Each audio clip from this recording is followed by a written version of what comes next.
Cada 2 horas y media una mujer muere en México. Sí, escuchaste bien, cada 2 horas y media. La violencia feminicida ha crecido a niveles nunca antes vistos en nuestro país sin que haya sanciones, consecuencias e incluso sin que el feminicidio sea considerado un delito en todo México. Según un estudio publicado anoche por el CIDE y Data Cívica, la tasa de homicidios de mujeres casi se triplicó entre 2007 y 2017. Hoy el gobierno presentó Spotlight, una estrategia auspiciada por Naciones Unidas, por la ONU, para combatir la violencia contra las mujeres. ¿En qué consiste este programa? ¿Servirá para frenar la espiral feminicida? ¿Hay voluntad política en esta ocasión? Veamos el contexto.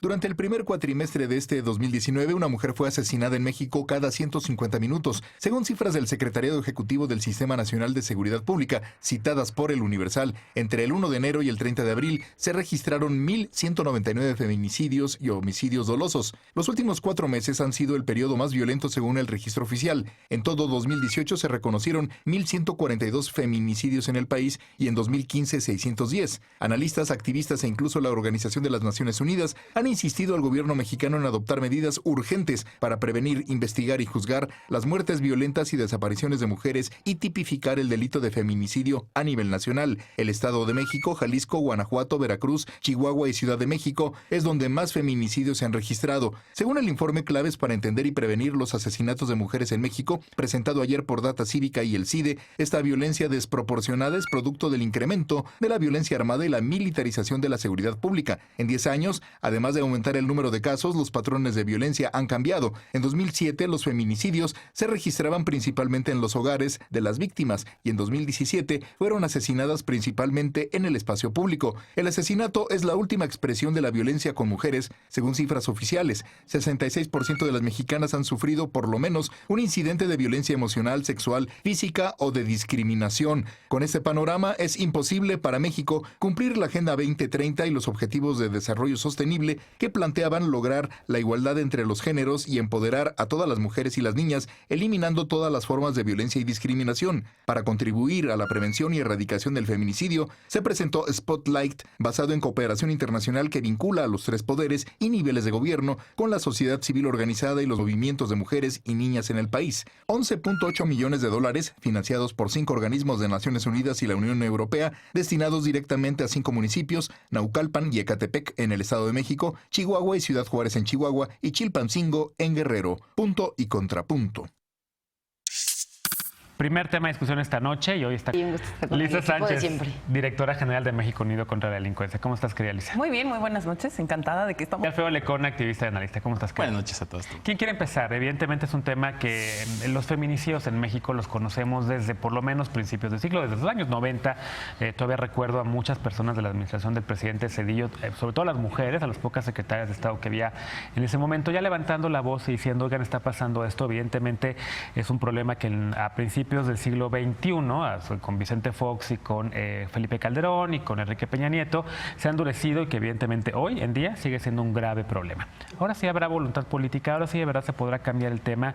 Este estudio que presentan Data Cívica y el CIDE evidentemente refleja lo que es una tragedia en este país en términos de violencia contra las mujeres, pero ahora tenemos un gobierno paritario, una supuesta voluntad política, alianza con Naciones Unidas. ¿Se podrá dar la vuelta a este tema o no? ¿Quién quiere empezar, querida Lisa? Sí, fíjate que es un tema bien interesante y sobre todo retomando un poco de los datos que se nos presentaron ayer, porque es la primera vez que traemos a la discusión pública el hecho de que la violencia contra las mujeres ya no es solo la violencia en el ámbito de lo privado, ya no es solo la violencia en el ámbito, digamos, de la violencia intrafamiliar, los golpes, el abuso psicológico, la violencia económica que se ejerce contra las mujeres y que merma su autonomía, sino ya tenemos un primer estudio que nos está hablando también de un crecimiento muy importante, sostenido, significativo numéricamente de episodios de violencia contra las mujeres en el espacio público. Y otra cosa que preocupa es el aumento de la violencia contra las mujeres, particularmente la violencia letal contra las mujeres, los asesinatos de mujeres en el espacio privado, pero con arma de fuego, ¿no? Entonces estamos hablando de un fenómeno de violencia que acompaña la violencia generalizada que vemos en el país, digamos, siguen siendo mayoritariamente mayoritariamente hombres los que mueren por arma de fuego y los que mueren en los episodios de operativos, en el marco de la guerra contra el narco, pero las mujeres empiezan a ocupar esas posiciones. Y hay una cosa que a mí me llamó mucho la atención, Genaro, de este informe, y es cuando ellas hacen el análisis de la trayectoria de vida de hombres y mujeres para intentar entender en dónde se agudiza, en qué momento de la vida del ser humano, seas mujer o seas hombre, se expresa con mayor virulencia esta violencia letal. Y encontraron una cosa muy curiosa, que es a los hombres normalmente se les asesina entre, digamos, los 25 y los 35, 40 años de edad, mientras que a las mujeres se les asesina fundamentalmente en la adolescencia. Estamos hablando de mujeres asesinadas a partir de los 12, 14, 17 años hasta los 25, que habla entonces de que estos dos fenómenos de violencia pública y violencia privada se expresan con mayor vigor cuando las mujeres están en ese periodo de transición de adolescencia, de muchísima vulnerabilidad también, de cambios físicos, que entonces esa violencia letal también se acompaña con muchísima agresión sexual que se tiene que atender. Entonces, en este sentido, yo celebro que tengamos estos datos, celebro que tengamos un entendimiento muchísimo más fino del fenómeno, porque entonces esto alimentará sin duda pues la creación de políticas públicas, el diseño y la evaluación para saber si lo que estamos haciendo hasta el momento es suficiente, si nos falta repensar también las estrategias de seguridad desde la lente del género, y ojalá que así sea. En cuanto a la pregunta inicial que hacías, si hay voluntad política, pues yo creo que el anuncio que vimos hoy es un buen primer paso, porque además estamos hablando de la focalización en los municipios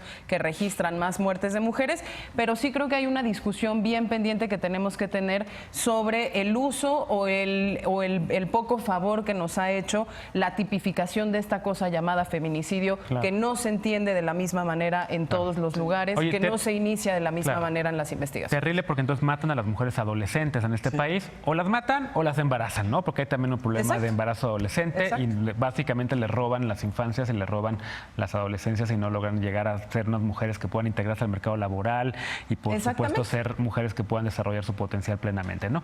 Ahora, veía yo en tu noticiero, Fer, en la tarde, la presentación de Spotlight. ¿Qué es? ¿Crees que en esta ocasión en efecto se pueda darle la vuelta con este apoyo a Naciones Unidas? ¿Este anuncio te parece importante? Sí, a mí me parece un anuncio relevante de entrada por la intención de entrarle al tema. Generalmente los estados buscan, digamos, los estados entendidos como país, e incluso las entidades buscan esconder el problema, ¿no? Como si no existiera, le temen a las alertas de género, como si fueran, bueno, un reconocimiento al fracaso, que sí son, pero más allá de eso, pues son un llamado de atención para que las autoridades modifiquen las prácticas que tienen y pongan una atención especial en el problema. Creo que el anuncio de hoy sí al menos da la impresión de que hay la intención de entrarle al tema de fondo, de apoyar estudios que realmente puedan sacar a la luz cómo se está dando el fenómeno, cómo proteger mejor. Ahora, yo insisto que este gobierno, pues mucho de lo que ha construido han sido anuncios, ¿no? El anuncio para el turismo, el anuncio para la energía, el anuncio para... Y entonces creo que sí hay que esperar un poco más para ver cómo se va desarrollando. Me gusta el hecho de que esté en colaboración con la ONU. Creo que esto es un buen indicio y al menos habrá como una observación internacional para que esto se desarrolle y para que sí se ejecute. Coincido con Lisa que uno de los temas más relevantes en cuanto a los feminicidios es cómo contarlo, ¿no? Y es difícil saber hasta qué punto es un aumento en los feminicidios, lo que hemos vivido en los últimos años, o una mayor evidencia de los feminicidios.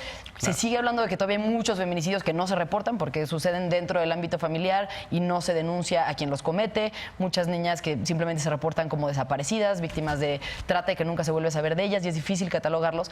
Pero también pues muchas diferencias entre lo que en un lado se considera crimen pasional y en el otro sí es feminicidio, cuando en el fondo deberíamos de estar considerando todos los asesinatos por motivos de género, todos los asesinatos relacionados con cuestiones sexuales, todos los asesinatos vinculados a una relación sentimental, los crímenes de odio, los realizados dentro de una familia, pues feminicidio, si no debería de haber más. Creo que sí tendríamos que buscar estandarizar estos criterios para poder tener datos que nos sirvan mejor para analizar y para poder resolverlo. Claro. Ahora, yo sí aplaudo y recupero un poco lo que decías, Lisa, la semana pasada. Es como la cuarta o quinta ocasión que vemos al presidente con la bandera de Naciones Unidas detrás, ¿no? Que hacia afuera parece que no le gusta al mundo, que prohíbe que los funcionarios y servidoras públicas viajen fuera de México, palomea quién puede salir, quién no. Pero todos los trae, pero todos los trae. Exactamente. ¿No? Ahora, el problema es también, por supuesto, Eder, de los estados, la violencia feminicida en Ecatepec. De los estados y los municipios, ¿no? Yo creo que hay una estrategia que evidentemente no funcionó, que es la de las alertas de violencia de género. Es un esfuerzo que las organizaciones de la sociedad civil plantearon con muy buena voluntad, con un diagnóstico muy certero, pero que cuando se vuelve política pública, en su aplicación falló al momento de la vinculación y de la comunicación entre los distintos ámbitos de gobierno. Se disloca la operatividad de las alertas desde lo municipal, lo estatal y lo federal. Ahora que la estrategia venga de nivel federal y que desde lo federal opere en los municipios va a ser un ejercicio interesante, porque yo sí tengo la duda de cómo poder articular con estos municipios en los órdenes de gobierno, o sea, Chihuahua, Juárez, Ecatepec, Chilpancingo, cómo se van a coordinar la federación con los estados y los municipios para poder implementar este programa y que sea una implementación integral que además tendrá que ir acompañada no solo por ONU Mujeres, sino por organizaciones de la sociedad civil. Yo creo que no hay ninguna medida es suficiente para combatir la violencia estructural, que es la violencia de género, llámese feminicidios, abuso sexual infantil, crímenes de odio en contra de la diversidad sexual, que son además la expresión más sensible, más profunda de un proceso de degradación de la violencia estructural generalizada en este país que, por supuesto, vulnera a las personas más invisibilizadas. No solamente son las mujeres más jóvenes o en las etapas de adolescencia, sino que son mujeres pobres. Y eso también hay que decirlo. Han sido las víctimas más recurrentes en esta circunstancia, en ese fenómeno, que para la ONU adquirió niveles de pandemia. Sí. Y la otra es que justo los niveles de impunidad con los que los feminicidas han gozado permiten que se den fenómenos como lo de este grupo de juniors que se enrolaron en una secta y que de repente generaron también violencia de género, trata de mujeres, feminicidios, secuestro, la del hijo de Salinas y estos que no sé ni cómo se pronuncia esa cosa.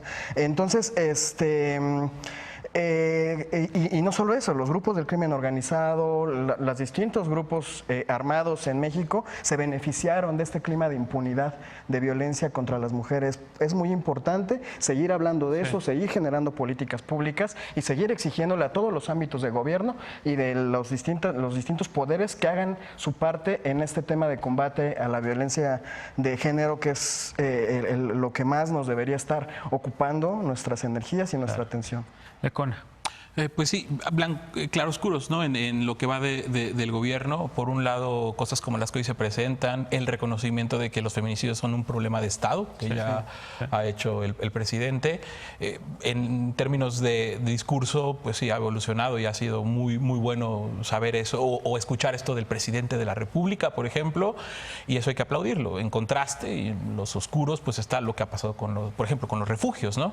O sea, tenemos que remitir siempre que tocamos el tema a esa desprotección en la que en algún momento muy irresponsablemente se dejó o se pretendía dejar a mujeres que justo van huyendo de la violencia. Y digo, es un país que te parte el corazón cada semana, cada día que vamos escuchando, vamos conociendo esto. Hace un mes, ni poquito más de un mes, creo que para ejemplificar el terror, o sea, lo que es que matan a las mujeres en las puertas del Estado, lo que sucedió con esta mujer Vanessa, en Jalisco.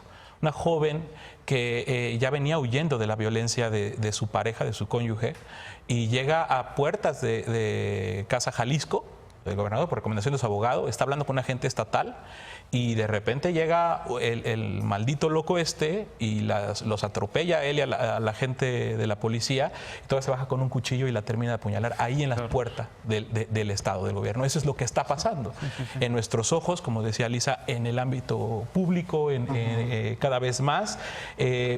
Y creo que lo que está de fondo, o sea, donde va a haber un cambio más allá de todo esto, es que empecemos a comprender como hombres, principalmente, la responsabilidad que tenemos en esta cultura machista. Creo que el Me Too, este reavivamiento del Me Too de hace también cosa de 2 meses, nos debería de invitar a los hombres a pensar cómo la violencia machista que en el último y en el peor de los escenarios tiene el feminicidio, pues se va desarrollando en muchos ámbitos de la vida, de la convivencia que tenemos con las mujeres, y que va desde dejar de cosificarlas, dejar de celarlas, de desconstruir todas esas prácticas que hacen que se sientan inseguras o que las vulneran o que se ejerce violencia no nada más física, sino emocional, laboral, y ahí va a ser cuando empecemos a cambiar, cuando entendamos como hombres y en la colectividad en general que es un problema de todos, como lo ha entendido hoy el Estado que es un problema, los feminicidios de Estado. Y el 98% de los victimarios son hombres, hay que decirlo. Sí. Completamente. Y yo a esto sumo también la idea de que a las mujeres trans, las mujeres transexuales también las están masacrando. El mismo 17 de mayo, que el día que se celebraba el Día contra la Homofobia, Bifobia, Transfobia y Lesbofobia, una chica en Veracruz, una chica trans fue brutalmente asesinada, y otra más apenas esta semana. Pero bueno, vamos a hacer una pausa. Regresando, Emilio Lozoya tiene orden de aprehensión, pero recursos legales le permiten por ahora evadir la acción judicial. ¿Qué más sabremos de su paso por Pemex y sus vínculos con Odebrecht? Regresamos a Punto y Contrapunto.